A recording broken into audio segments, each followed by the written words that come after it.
Hi, everyone. I'm Deb Flashenberg. Welcome to Yoga, Birth, Babies, a podcast produced by Prenatal Yoga Center. We will be diving into everything prenatal yoga, birth, and baby related, hoping to inspire, educate, and empower you through your journey into motherhood. Thank you for listening. Hi, I'm Deb Flashenberg, and I'm your host of Yoga Birth Babies. And today we're going to talk about anxiety and the need to control your child or children.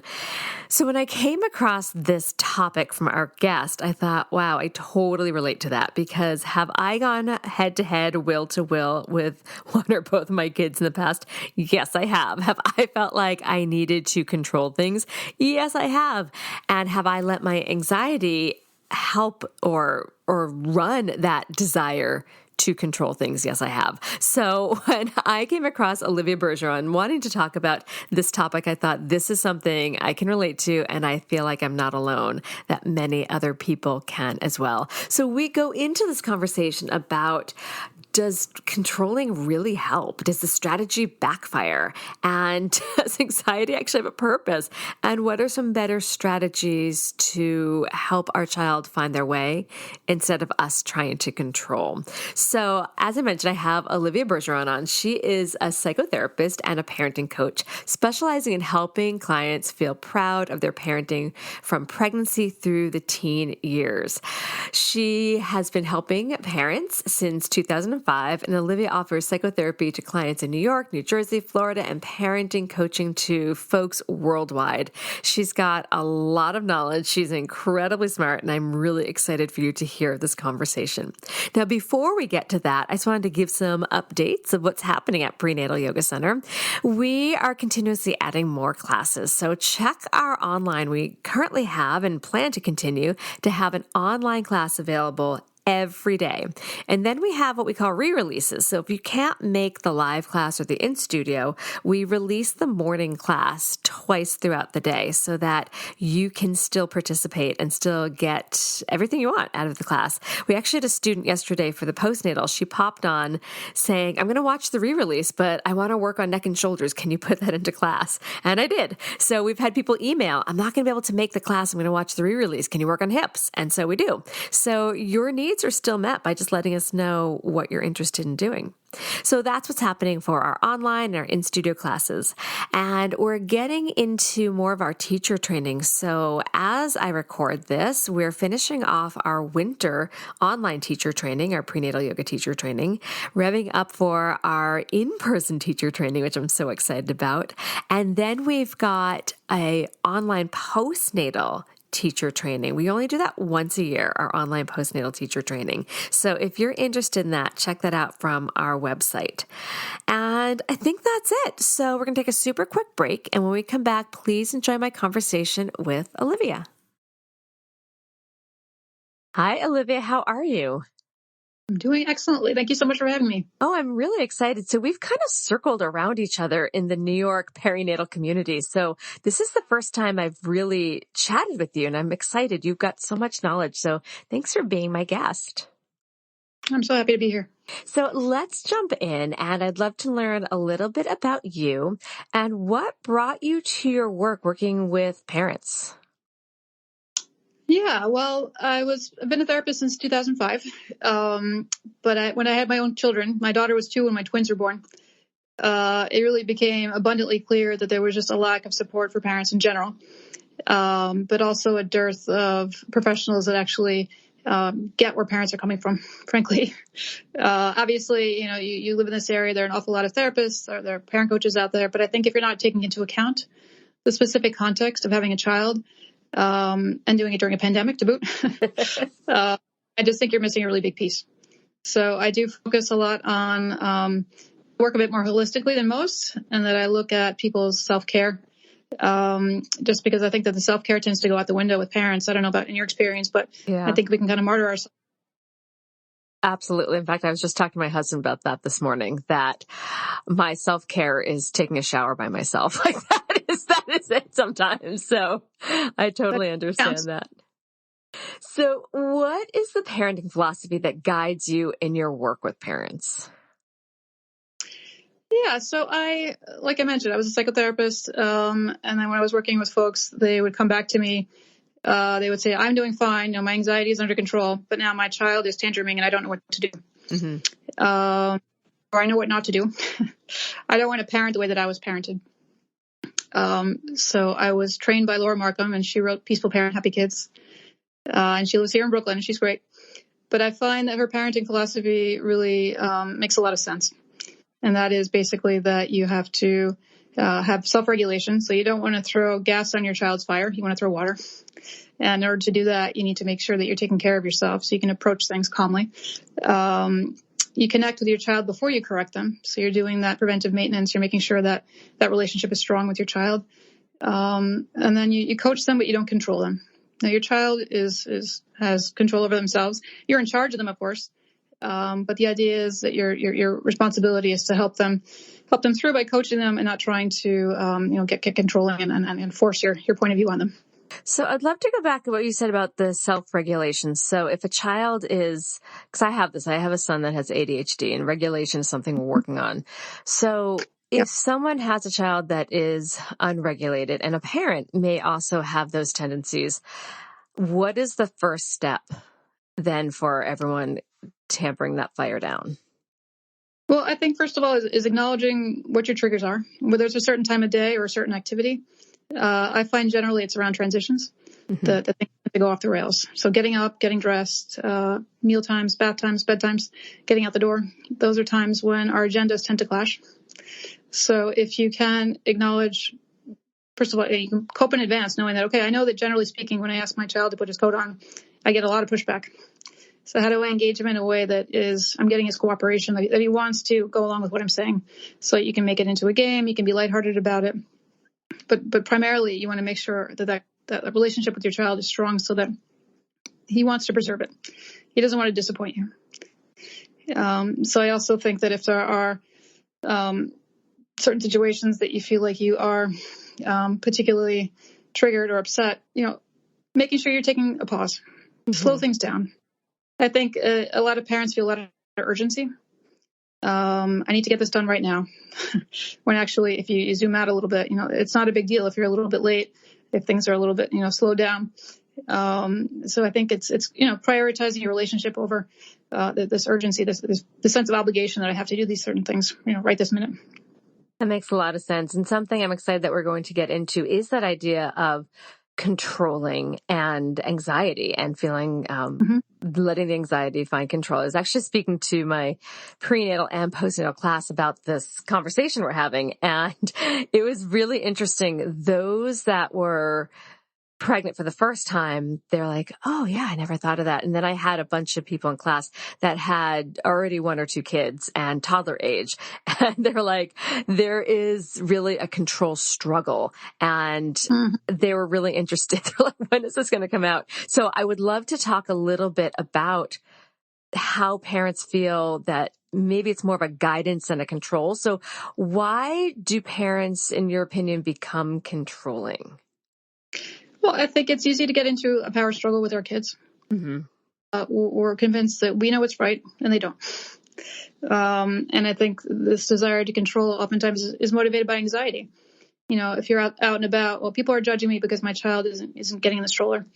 And so we feel judged. We feel constricted by that sense of, again, people are watching me. So I get the sense that with parents, there's such a high amount of pressure on us. We want to get things right. So the stakes feel so high, so that amps up our own anxiety. So it feels like, that this has to be done. There's only one way to do things. And it's my way. So, your child, whether you're 3 or 33, doesn't want to be told what to do, frankly. And so children and all people, I think, will push back against that. That's why coming alongside them, as opposed to coming at them.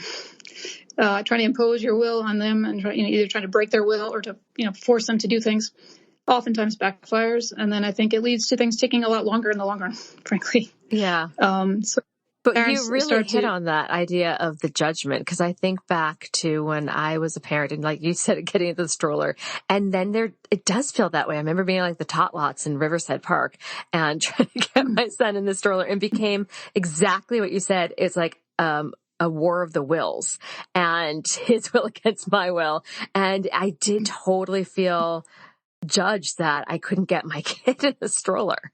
So can you talk a little bit about how possibly to let go of, maybe this isn't too big of a question, but how to let go of the judgment, and then how to not have it be a war of the wills?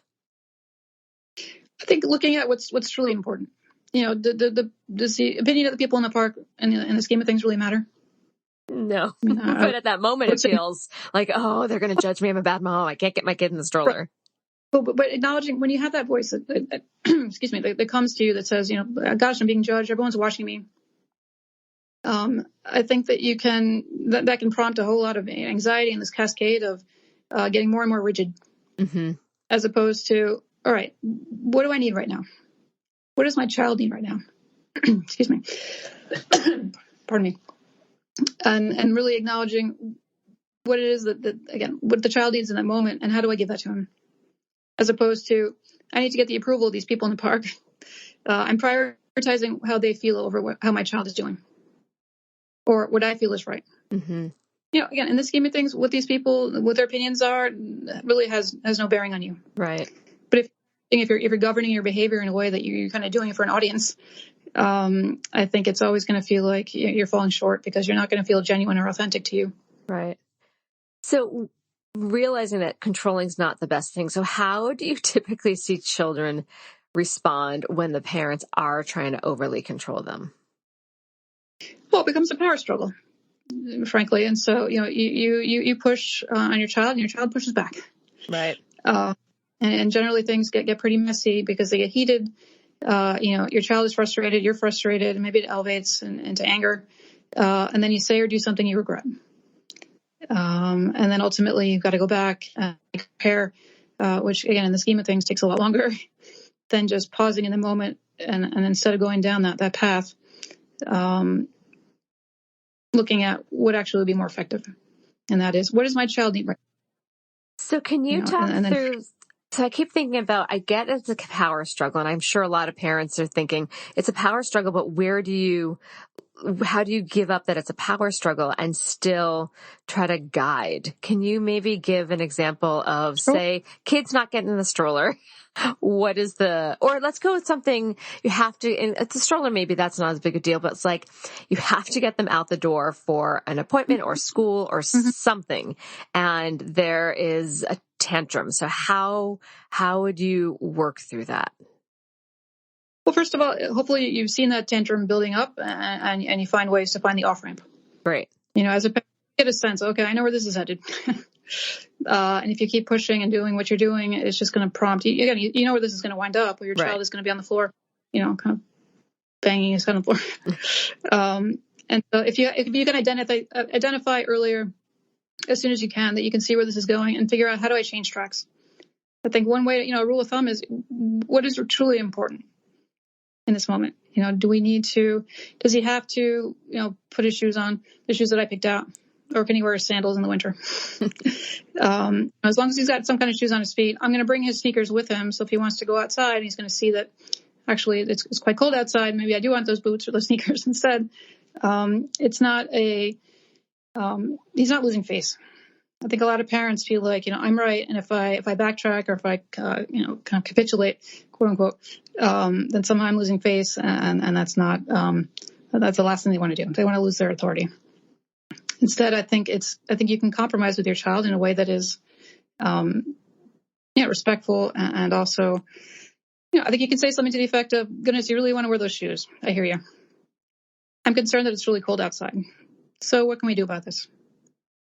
So you're trying to help them work out, instead of getting stuck in the problem, gosh, these shoes, I make you put these shoes on, your kid's not putting these shoes on, and I'm so upset, and then kind of things get escalated. Taking a beat and working with your child as opposed to against him. Power struggle is really, it's like, it takes two. And if one of you steps out, hopefully, the adult has a bit more presence of mind and is able to say, you know what? And sometimes you're not going to be able to compromise. Your child has to put their seatbelt on. That's not there's no negotiation there. But you can use empathy. You can understand. You can see it from their point of view. I really see you really don't want to put that seatbelt on. I get it. You feel like it's uncomfortable. I hear you. You have to put it on, and how can we make it more comfortable for you? You see, it's a way of kind of working with your child as opposed to against them. And again, you are the authority. You are the parent, and not mistaking. I think sometimes parents get into a place where they start to feel like the child is in control. Right. So they obviate their own authority because they either don't want to be mean, or they don't want to be punitive, or they don't want to have a fight. So they just let the child have whatever it is that they're asking for, even if it's inappropriate. Now, you want candy for breakfast? I really don't want to fight. So, okay, here you go. Knowing that your child's behavior later on in the day is not going to be so hot because of the sugar rush. So I think that is having a certain kind of quiet confidence as a parent, and not feeling like, gosh, I'm always second guessing myself. That makes a lot of sense. So when a parent does try to overly control, why does this strategy backfire besides it going into a bigger tantrum? Or is that the main thing? Does it affect the relationship and confidence and trust in one another? Well, I think, again, no one wants to be controlled. No one wants to be told what to do. And instead, if you can work with this, we're working on this as a team. I want to help you. If that's the mindset, how do I help? I think that can really go a long way. As opposed to, I'm going to tell you what to do because I'm right, and I don't want to hear any lip about it. So do what I say, and that's it. Again, I think it's much more, and again, I think you can fast forward into the future, and you want your child to be able to question when things don't feel right to them in a respectful way. So I think that, as opposed to, so some higher up tells them to do something that's not ethical or not legal, and they're just going to do it because that's been the mindset growing up, because you listen to authority without question. It is very interesting to hear that, because I feel like from generation to generation that has changed and evolved quite a bit. Yeah. I think we want our children to be able to think. Yeah, I agree. And not like blind. And then that's why, we have, sometimes parents have kids that have very strong wills. And I always say that, that will help. These are children that will not be bullied, but they're very challenging to parent. Yes, I have one of because there are certain things. Okay. That's fair. A lot of folks do. But I think, again, if you try to force somebody to do something, you're going to get much more resistance, as opposed to let's work together to accomplish this. Soliciting their opinions, soliciting their feedback, and maybe their points of view about how to do things in as much as is reasonable. Mm-hmm. Your 3-year-old might have very wild ideas about about how to do things, and you can listen to them and you can acknowledge that and say, okay, I'll take that under advisement. But, we're going to do it this way today. And let's try to incorporate some of the things that you maybe like, listening to a song that you like in the car as opposed to NPR as some incentive for have you been in my car? That's exactly what we listen to. Yeah, I hear you. All right. So one thing I wanted to talk about was anxiety. And that was, I know you had an article on that caught my eye, which is why we're having this conversation. So we're going to take a quick break. And when we come back, let's talk about how anxiety plays into the need to control, or the desire to control. We'll be right back. All right. So let's open this up about, how do you see anxiety coming into the desire to control? Well, I think folks, and parents in particular, want to make sure they're doing the right thing. And so because the stakes feel high, they feel like it has to be done a certain way. And that leads us to feel pretty anxious. As you mentioned, in the park, if you feel like everyone's watching you, it feels like I'm being judged, I'm being criticized. So it feeds into the sense of anxiety. And I get the sense that with parents who are desperate to have some kind of an approval, being a parent is pretty thankless. Literally, you're not going to hear thank you for a long time. And so it can be really difficult to ascertain, am I on the right path? Am I doing the right thing? Which I think feeds into this anxiety of again, is this, am I messing my child up? Mm-hmm. And I think it is really counterproductive, because oftentimes, at least with the folks that I work with, they're anxious about being anxious. They feel like this is getting in the way, and it kind of creates its own spin, its own turmoil for them. But it is, you can use it as a sign. If you are feeling anxious, that can be a flag. Okay, let me take a pause here. Let me step back and look at what's actually going on, and figure out, do I want to continue doing what I'm doing? Well, what are some of the signs of anxiety that people may not even realize they have anxiety? Well, oftentimes you acknowledge the physical symptoms before you realize, kind of what got you there. So I'll find with folks, their shoulders will get tight, or they might kind of have their shoulders go up to their ears. Their stomach hurts. They feel like their stomach is dropping. They start to get achy or a headache. The throat gets dry. So there's certain like physical symptoms of anxiety, or the heart rate is increased, the blood pressure's up, so they're feeling like they're kind of racing. They go into fight or flight, basically. And unfortunately, when you're in fight or flight or freeze, your prefrontal cortex shuts down, so you're not thinking clearly anymore. Mm-hmm. All about survival. So you're not thinking, rationally or reasonably. And so that doesn't really lead to such great outcomes with kids, I find, when you're in a parenting situation, when you're feeling that anxiety start to build. So is there any time that anxiety can serve a purpose? And my husband actually talked about this a lot, because I feel like I fall into the category of anxiety, and I use it when I think about in my business, I'm feeling a little anxious about something.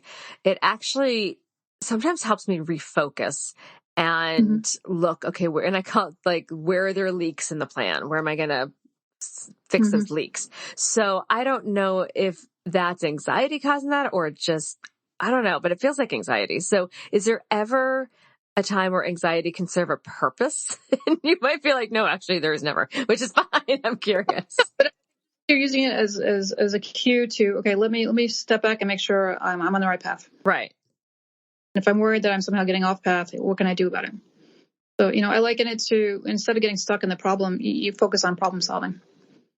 I'm a visual person, so I imagine you come across kind of, a muddy patch. Do I walk through it? Or actually, do I want to just go around it? And the idea is that you don't want to get stuck in the muck. You want to go around it.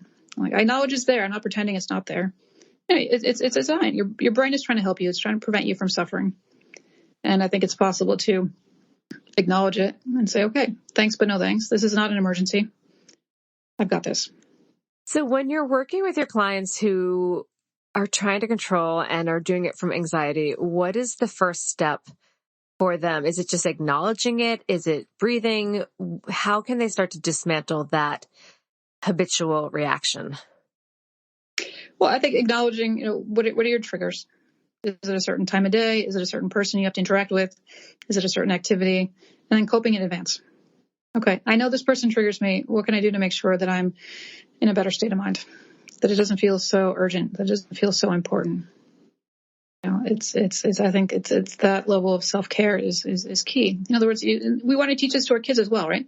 When they're encountering a situation that they feel is stressful, we want to help them to game it out. Look at how things might go and figure out what it is I need in that moment to make me feel most confident, most secure, best able to handle the situation. So some of that is kind of, base level, making sure you're getting enough sleep, for instance, making sure you're taking care of yourself, circling back to self-care. If that base is in place, I think it makes things a lot easier to deal with. And that makes a lot of sense. So what are some better strategies to get kids to do what we ask them to do? Because there does need to be some sort of guidance and path to go along. It can't just be free fall all day. Right. Well, I think if there's any takeaway from this, I hope people get that empathy is key. And that doesn't mean you agree with your child, but it means you understand where they're coming from. And if you can cultivate that sense of, okay, I see their point of view, that ultimately I think is exceptionally helpful, as opposed to, why are they doing this to me? Why are they giving me such a hard time? I think empathy allows you to see they're having a hard time. They're not giving you a hard time. Some of the strategies that I think that are really effective is, like I mentioned before, that preventive maintenance. So making sure you're connecting daily with your child. Well, can you give some examples of that? Yeah, it's Laura Markham calls it special time, getting one-on-one time with your child, at least 20 minutes, where the phone is off, everything is away, and you're really focusing 100% on your child. You're not checking email or watching your texts. That is gold, because your child feels like, you're filling their cup, basically. You're giving them that concentrated dose of attention, which allows them to want to go along with you. Basically, I want to maintain this warm sense that I have with mom. So when she's asking me to make the bed and I'm not really keen to make the bed, well, okay, I'll go ahead and do it. It's that kind of a mentality, but it's a lot of the, things that you're doing in advance to lay the groundwork. So when you do hit a rough patch, you can navigate that with a sense of calm and confidence. I think too, just basic things, getting your child laughing. Mm-hmm. When you have that laughter, when you're sharing laugh together, that really, fosters that sense of connection. But frankly, if children are pushing back a lot, oftentimes they just need to cry. They've got something on their minds that they've been carrying around all day. And frankly, I get a lot of folks that come to me saying, my child is an angel with everybody else. Why is it with me all of a sudden, the wheels come off and I get a meltdown or I get that tantrum? And my answer to that is that your child trusts you. Mm-hmm. They've been toting this around all day, and they see that, they have a warm shoulder to lean on, and they know that you're going to be receptive. You're not going to run away, so they can unload. They can show you all the hurt and the pain and the fear. And it seems like my kids are a little older, 8 and 11, and this is the same stuff I've been hearing for years, and still trying to plant the seeds, still trying to have one-on-one time with them and creating the safe place for them to come to. And yes, sometimes getting the tantrums that no one else is getting. So it seems like the foundation we lay with the relationship from the beginning really is the foundation for continuing, if I'm correct. Absolutely. But it's also never too late. Again, I've had folks come to me when their kids are teenagers and they feel like, is it too late? And it really never is. I think there's always time to forge that connection. And that's what really kids need to feel it. You're on their side. You guys are you're on the same team. It's not opposing sides. Even though it doesn't always feel that way, we're on the same team. We're battling with phones and screen time at my house right now. Probably not the problems that most of our listeners who have younger children, but yeah, we have to remind ourselves we're on the same team. So, it's just that allows children to feel like, again, that despite them not agreeing with what you're asking them to do, they're more willing to do it. So what are ways we can take care of ourselves so that we can parent in a way we'll feel proud of? Yes, this is really key. And unfortunately, a lot of parents I find will kind of martyr themselves. Unfortunately, they put themselves last on the list. And I really don't think that self-care is selfish. I think it's critical. And so what does that really look like? I mean, just brass tacks. I mean, are you drinking enough water? Dehydration can make you feel depressed. Are you eating regularly? Are you eating quality foods, or are you just kind of catching stuff on the fly? Garbage in, garbage out. Are you still taking vitamins and fish oil pills? Which, by the way, makes you drink more water. It's a side benefit. Are you sleeping well? Looking at people's sleep hygiene. I always, my first session with clients, inevitably, we look at self-care, and a big component is sleep hygiene. Are they sleeping properly? Because sleep, if you're not sleeping well, everything is harder. Mm-hmm. And then, think ways to have fun. What do you do for fun? Kind of writ small. Obviously, it's not doing anything like jumping on a plane someplace exotic. It's about what can I do? Small things, but small things you can do often. Because unfortunately, no one's going to hand that to you on a platter as a parent. I wish they would. But I think you owe it to yourself to do things for yourself that make you feel good. These are really important. I have to say, while you were talking, I grabbed my water. I'm like, ooh, okay. I've been doing too much coffee all morning. I have the water sitting there and I keep grabbing the coffee. So thank you for that reminder of the hydration. I didn't know that dehydration can cause depression. That's an interesting. Well, when you think about it, it slows down your systems. And the depression is really about, again, kind of the things become more and more challenging. The becomes harder to act because you're feeling dulled, you're feeling slowed down. And so, it kind of feeds into that sense of being low. Now, here's a question also. If we're talking about anxiety and the parent's anxiety and self-care, I'm assuming also, and you're a therapist, I'm assuming you'd be very much on this point. What about the idea that the parent, if they're having a lot of anxiety, should seek their own help and support for that, so that when they're with their child or parenting, that the anxiety has a little bit more of a container? Well, I think it's really critical to model for your kids. So, if you're anxious and you feel like you're modeling to your children that this is how you handle that anxiety, you get wound up, you get tense, you start to yell at people, you get more rigid. Well, guess what your child's going to do when they're anxious? So I do think that if you're able to work on your own anxiety in your own therapy, or if you want to use exercise or ways to, but looking at that as an important component to your own self-care, because I think it is meaningful. I think it does pay dividends. And I think if you show to other people and to yourself that, I do, it is important that I take care of myself. And like I mentioned, that's really modeling for your child. You don't need to be a martyr. And I think that unconditional unconditional love that we want to convey to our children has to start with us. Mm-hmm. I totally agree. Okay, we're going to take another break, but when we come back, what is one final tip or piece of advice you would like to offer new or expectant parents? We'll be right back. So you are a parent, you're a therapist, you work in the perinatal world. Is there something that is popping into your head that you want to leave as the final golden nugget? Be kind to yourself. I really think that a lot of parents judge themselves so harshly and feel like they're failing out of the gate, which ultimately is not helpful for you or your child. So focusing on, what is it I need right now to take care of myself? And I think too, acknowledging this is hard. Parenting is challenging, no doubt.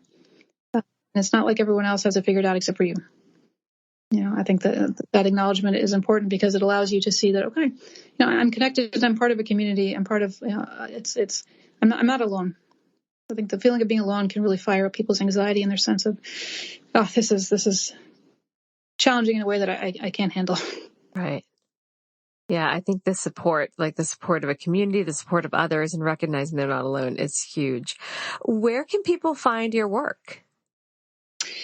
Yeah, folks are welcome to reach out to me for a consultation or just to say hi. I've got a website called mommygroove.com. Folks are welcome to reach me there. I'm also on Instagram at olivia.bergeron.nyc.